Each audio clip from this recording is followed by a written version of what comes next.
बघा, थॅलेसेमिया आजारावर जे काही आपल्यासोबत जमिनी असेल यांच्या आई किती भावनिक असं मनोगत त्यांनी इथे व्यक्त केलं आहे. खरंच थॅलेसेमिया हा आजार खूप गंभीर आहे आणि त्यावर उपाय म्हणजेच आता आपण HPLC तपासणी का गरजेची आहे ते आपण बघितलं.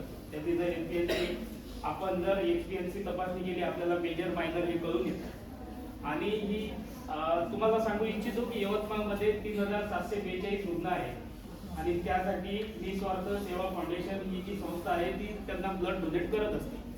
आता तेवढे पेशंट आहेत तर ठीक आहे, त्यांना ब्लड पुरवतच आहे आपण, पण यानंतर जर अजून असे पेशंट वाढले तर संस्था जी आहे ब्लड कुठे काही तयार होत नाही, ब्लड डोनेट करावं लागते. आधी पुढे चालून संस्था जी आहे ती पेशंट जर वाढले तर कुठेतरी असमर्थ होईल. तर या उद्देशानेच आपल्याला पेशंट तयार न व्हावं यासाठी आपण आमची जी संस्था आहे मुक्तांगण बहुउद्देशीय संस्था ही थॅलेसेमिया मुक्त भारत या हा जो स्लोगन आहे याकडे आपण चाललेलो आहोत. तर या उद्देशाने आपण HPLC तपासणी आपण जे आहे आपले वर्ग शिक्षक आहे यांच्याकडे आपण कॉस्ट ठेवली आहे 350 रुपयामध्ये तुमची जी काही आहे टेस्ट करून येणार आहोत. तर आपले वर्ग शिक्षक जे आहे त्यांच्याकडे जमा करा, रजिस्ट्रेशन करून घ्या तुम्ही. आणि या शाळेमधून आम्हाला प्रिन्सिपल मॅम सांगतील त्या दिवशी आम्ही तुमच्या शाळेमध्ये कॅम्प ठेवू आणि नक्कीच आपण अभयकर शाळा जी आहे ती थॅलेसेमिया मुक्त करू. आणि यापुढेच आपण यवतमाळ झालं, वेगवेगळ्या शाळांमध्ये आमचे जे अवेअरनेस प्रोग्राम चालतात, तर या उद्देशाने आमची वाटचाल सुरू आहे.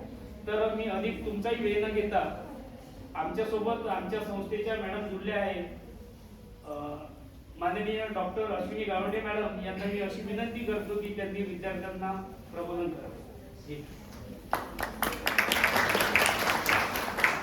नमस्कार मैत्रिणींना. नमस्कार मॅडम. सर्वप्रथम आपणा सर्वांचे खूप खूप धन्यवाद की तुम्ही आम्हाला अपॉर्च्युनिटी दिली, संधी दिली की थॅलेसेमिया बद्दल आम्ही काहीतरी माहिती देऊ शकतो. ॲक्च्युली थॅलेसेमिया हा रक्ताचा आजार आहे, त्यात काय काय अडचणी येऊ शकतात, कशामुळे होतो, हे सगळं आपल्याला या प्रेझेंटेशनमधनं मिळालेलंच आहे, बरोबर आहे. पण आपण गव्हर्नमेंट सगळीकडे प्रयत्न करत आहे, म्हणजे गव्हर्नमेंटच्या भरपूर सगळ्या स्कीम आहेत, शासकीय विद्यालयामध्ये म्हणा किंवा बिंग गायनेकोलॉजिस्ट, मी मुक्तांगण बहुउद्देशीय संस्थेची डायरेक्टर पण आहे आणि हॉस्पिटल पण आहे. तर मी पेशंट्स पण डील करते. माझ्या OPDला जे पेशंट येतात त्यांच्यामध्ये थॅलेसेमिया, सिकल सेल असला तर ते पण मला त्यांच्या काय अडचणी आहेत, पुढे काय येऊ शकतात हे पण मला बघते मी कुठेतरी. आणि सगळीकडनं प्रयत्न सुरू आहे, म्हणजे गव्हर्नमेंट ऑफ इंडिया ट्राय करत आहे की थॅलेसेमिया फ्री इंडिया कसा व्हावा. गायनेकोलॉजिकल सोसायटी यवतमाळ यांचे प्रयत्न सुरू आहे आणि आमची संस्था हेच काम करते. आपला मेन उद्देश काय आहे की थॅलेसेमिया मुक्त भारत अभियान, म्हणजे असं नाही की थॅलेसेमिया मुक्त यवतमाळच व्हावं, थॅलेसेमिया मुक्त भारत व्हावा, इथे आपण काम करतोय. आणि हे का करतो आहे तर ॲक्च्युली असं आहे की जर तुम्ही माहिती असेल तुम्हाला की तुम्ही थॅलेसेमिया मायनर आहात, हे जर तुम्हाला आधी माहिती असेल तर पुढची येणारी पिढी थॅलेसेमिया मुक्त होऊ शकते. जे आजच्या प्रेझेंटेशन मधून कळलं की म्हणजे थॅलेसेमिया मायनर आई, थॅलेसेमिया मायनर वडील, दोघांनी लग्न केलं, होणारं बाळ थॅलेसेमिया मेजर होऊ शकतं. आणि थॅलेसेमिया मेजर झालेलं बाळ त्याचं आयुष्य पुढचं कसं राहतं हे थोडक्यात त्यांनी सांगितलेलं आहे सगळे याच्यासाठी. पण डॉक्टर म्हणून माझ्याकडे जेव्हा पेशंट येतो दर 15 दिवसाला त्याला ब्लड द्यावं लागतं, सुया टोचाव्या लागतात, कधी कधी त्याच्या व्हेन्स मिळत नाही, त्याला रक्त अर्ध जातं अर्ध जात नाही, अर्ध ब्लड चालू असतानाच मॅडम त्याला रिॲक्शन येते, ताप येतो, वॉमिटिंग होतं, म्हणजे खूपच अगदी वेदना आहे त्या पेशंटला. त्या वेदना आहेच आणि डॉक्टर म्हणून जेव्हा मी त्याला बघते तर मला सुद्धा ते सहन होत नाही बऱ्याचदा, की ते असंही होऊन जातं की इतक्या कमी वयाचं बाळ आणि इतका सगळा त्रास याला सहन करावा लागतो. याच्यामध्ये फॅमिली पूर्ण सफर होते, बाळ तर सफर होतच आहे, फॅमिली सफर होत आहे, फायनान्शियल, मेंटल, सोशल स्ट्रेस इतका असतो की हे समाजामध्ये एकदम फ्रीली पण नाही राहू शकत. म्हणजे मला माहिती आहे की बाई जर आज समाजामध्ये जाते तर डोक्यात कुठेतरी बर्डन आहे की अरे माझी मुलगी तशी आहे. 4 चांगल्या मुलींना बघितलं की तिला सारखं वाटतंय की माझी मुलगी अशी का नाही आहे, बरोबर. तर ह्या सगळ्या गोष्टी हे तर हे झालं म्हणजे डिसीज झाला. आजार झाल्यानंतरची जी काळजी आहे याच्यासाठी ट्रीटमेंट जर तुम्ही म्हणाल तर दर महिन्याला ब्लड घेणे, थोडेफार काहीतरी औषधं आहेत ती आहेत, चिलेशन आहे. पण थॅलेसेमिया झाल्यानंतर, थॅलेसेमिया मेजर बाळाचं आयुष्य पण खूप जास्त नसतं, हे पण तेवढं कटू सत्य आहे. आणि त्याच्यासोबत जर तुम्हाला खूपच जास्त ट्रीटमेंट करायची असेल तर स्टेम सेल थेरपी वगैरे असते, जी सध्या आपल्या इथे अवेलेबल नाही आहे. त्यासाठी तुम्हाला मुंबई बेंगलोर अशा ठिकाणी जावं लागतं आणि ज्याचा साधारण खर्च 4 ते 5 लाखाच्या घरात सहज जातो. आणि एवढा खर्च अफोर्ड करण्यासारखी सगळ्यांची परिस्थिती नाही आहे. आणि तेवढा फक्त खर्चच नाही तर त्याला एकदम आयसोलेट ठेवावं लागतं की त्याच्यापाशी त्याचे आई वडील सुद्धा जाऊ शकत नाही ती ट्रीटमेंट सुरू असताना.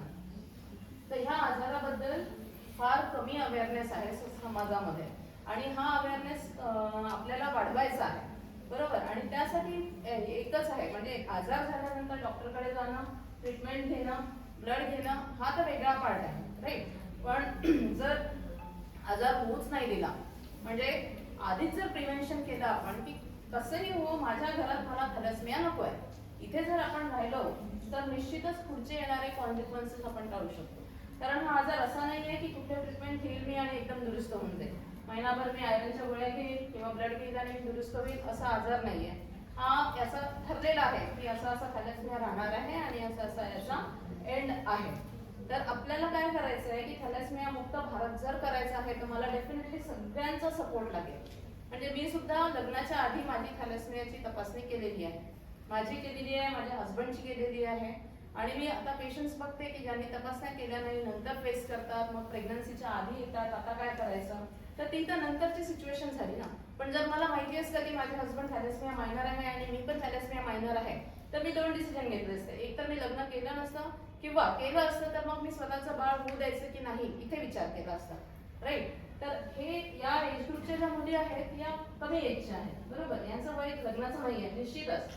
पण जर आपण ह्या एज ग्रुप पासून मी तर म्हणजे जन्म झाल्या तपासण्या करणं जर सुरू केल्या आपण सर्टन पिरियड नंतर, म्हणजे 5-6 वर्षाची मुलगी झाली किंवा तिचे काय म्हणतात ती वयात यायला लागली प्युबर्टी एज मध्ये, तेव्हा जरी आपण ही तपासणी केली आणि तेव्हा तिला कळलं की मला थॅलेसेमिया मायनर आहे आणि मुलींची नाही मुलांची पण तपासणी केली तर त्यांच्याकडे एक माहिती राहील की मी थॅलेसेमिया मायनर आहे, तो पण थॅलेसेमिया मायनर आहे, तर हे पुढे जाणार नाही, बरोबर.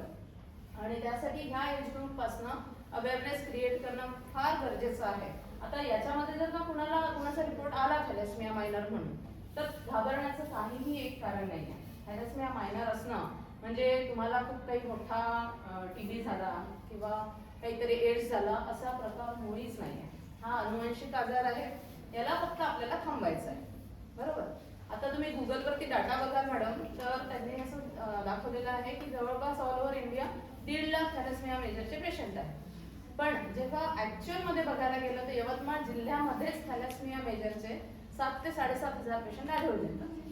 तर हा डाटा कुठे मॅच होताना मला दिसत नाही. म्हणजे हा तर रेकॉर्डेड डाटा आहे की गव्हर्नमेंटकडे एवढा डाटा आहे, जसा काय मिळाला असेल तेवढा हा डाटा मिळालेला आहे. पण याच्या मागे जे हिडन आहेत, त्यांच्या तपासण्याच झाल्या नाहीये किंवा ते तिथपर्यंत पोहोचलेच नाहीये किंवा थॅलेसेमिया मायनर खूप सारे लोक आहेत पण त्यांना मेजर बाळ झालं नाही, त्यामुळे त्यांची कधी तपासणी झाली नाही आणि त्यांची गिनती झाली नाही तिथे, त्यामुळे ते सुटले. तर हा डाटा कुठेच मॅच होत नाही. आणि जेव्हा मी हॉस्पिटलमध्ये हे पेशंट्स बघितले, त्यांच्या वेदना बघितल्या, मी आणि माझे हस्बंड पिडियाट्रिशियन आहे आणि हे पेशंट्स सगळ्यात पहिले त्यांच्याकडे जातात. तर त्यांनी जेव्हा बघितलं तेव्हा आम्हाला कुठेतरी इतकं खंत निर्माण झाली की आपण बिईंग अ डॉक्टर, गायनेकॉलॉजिस्ट आणि पिडियाट्रिशियन दोघं असताना आपण अशी मुलं थांबवू शकतो समाजामध्ये आणि याचा अवेअरनेस करणं फार जास्त गरजेचं वाटलं. त्यासाठी ही HPLC तपासणी करणं तेवढंच आवश्यक आहे.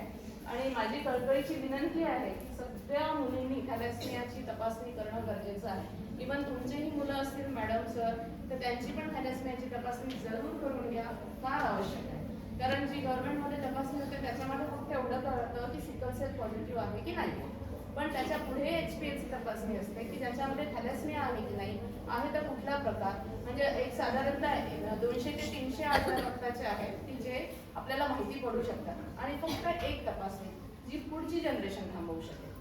तर सगळ्यांना आव्हान आहे की तुम्ही ही गोष्ट जी तुम्हाला आता सांगण्यात आली आहे, हा आजार आपल्याला पुढे जर आपल्याला द्यायचा नसेल पुढच्या पिढीला तर एक तपासणी जरूर करायला पाहिजे. आणि सोबतच तुमच्या आजूबाजूच्याही लोकांना तुम्ही सांगायला पाहिजे की थॅलेसेमिया नावाचा एक आजार असतो, त्याच्यामुळे काय काय त्रास होऊ शकतो, बरोबर आहे. येस, तर एवढे बोलून मी याबद्दल माझं जे काय मत व्यक्त करायचं होतं तेवढं संपवते आणि परत एकदा अभ्यंकर शाळेचं पूर्णपणे मनस्वी धन्यवाद मानते की तुम्ही आम्हाला ही अपॉर्च्युनिटी दिली, ज्यामुळे आम्ही इतक्या सगळ्या मुलींना ॲट अ टाइम थॅलेसेमियाचं इम्पॉर्टन्स सांगू शकतो. धन्यवाद.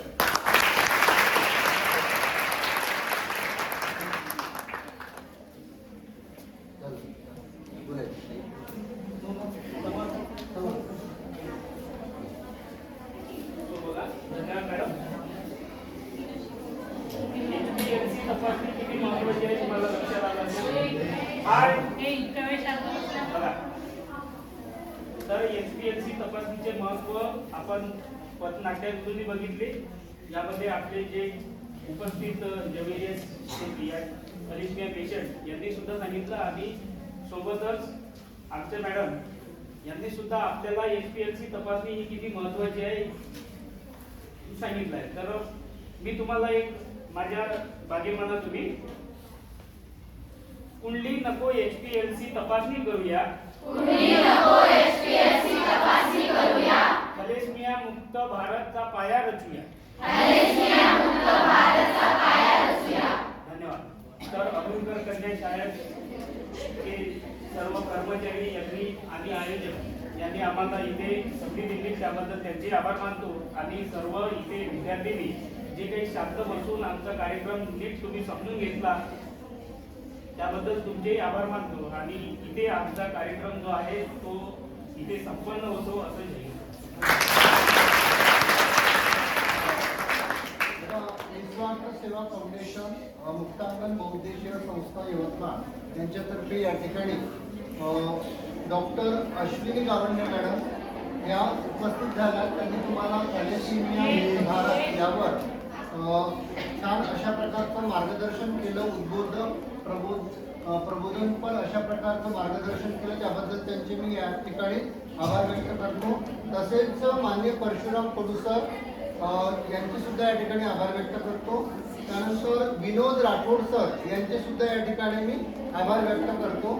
तसेच सावित्री ज्योतिराव समाज कार्य महाविद्यालय यवतमाळ यांच्यातर्फे आपल्या समोर जे काही जनजागृतीपर अशा प्रकारचं पथनाट्य सादर केलं गेलं, अतिशय सुंदर पद्धतीने त्यांनी तुमच्या समोर आणि अतिशय मनोरंजक पद्धतीने त्यांनी तुमच्या समोर सादर केलं, त्याबद्दल त्या सर्व चमूचे किंवा त्या चमूमधील विद्यार्थ्यांचे मी या ठिकाणी आभार व्यक्त करतो. व या ठिकाणी आपल्या शाळेच्या माननीय पर्यवेक्षिका पराते मॅडम यांचे आभार व्यक्त करतो. आपल्या शाळेचे सर्व शिक्षक शिक्षिका यांचे सुद्धा आभार व्यक्त करतो. आणि विशेष आभार या ठिकाणी ज्या रुग्ण आलेले आहेत म्हणजे हिना शेख यांची मुलगी जवेरिया शेख, म्हणजे या दोघींचेही या ठिकाणी मी विशेष आभार व्यक्त करतो. कारण त्या तुमच्या समोर येऊन उभ्या राहिल्या आणि त्यांनी तुमच्या समोर त्या आजाराबद्दलच्या ज्या काही समस्या आहेत त्या समस्या तुम्हाला सांगून तुमच्यामध्ये जागृती निर्माण केली, त्याबद्दल त्यांचे या ठिकाणी विशेष आभार व्यक्त करतो. आणि हा कार्यक्रम या ठिकाणी संपला असे मी माननीय